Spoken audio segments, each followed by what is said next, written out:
Tonight, Governor Greg Abbott will deliver the State of the State address, taking a speech on the road to San Marcos. One of the major topics we're expecting from the Republican is school vouchers. Fox 7 Austin's Kelly Saberi joins us live to explain what that means for your child's education. Good morning, Kelly.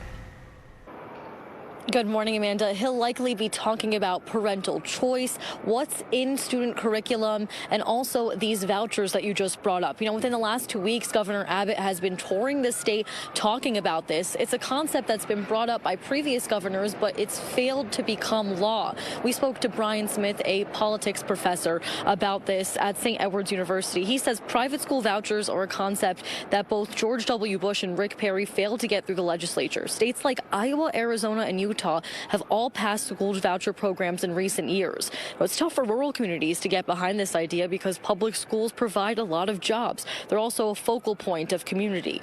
In a speech in Corpus Christi recently, Abbott outlined the use of educational savings accounts, a concept where parents take their per-student funding from the state that goes to a public school and then transfer it to another school.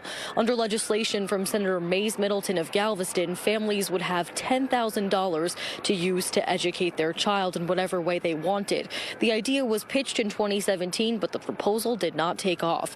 For Republicans, this is a way to give parents choices on how race and history are taught in the classroom. And speaking of education, just this past Saturday, Abbott said he would pass a law prohibiting biological men to compete against women in college sports.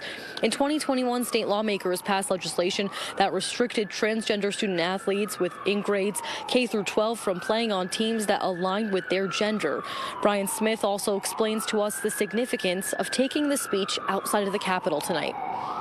What's really unique about this one is it's going to be on the road. It's not a speech that he's giving at the Capitol. When we think about State of the Union addresses and State of the State, they have that pomp and circumstance and call-outs of people in the crowd and applause and all of those things. No, this is a case where he's taking his message directly to the people. And if you look at it politically, this might be Governor Abbott trying to think about a presidential run. How does my message sound not with the people under the dome, but the people outside of the dome? So that's something we have to watch for. What kind of presidential things does he throw out there? Is this a campaign speech in some regard? So these are things that we should be watching out for. Another reason why he may specifically have chosen San Marcos is because it's in Hays County. They've recently had a health crisis with multiple fentanyl overdoses in the area, and he could be talking more about one of his main points, border security, and how drugs have been getting into the state. So that's also something that we'll be looking out for. Back to you. Kelly Saberi reporting for us this morning. Kelly, thank you.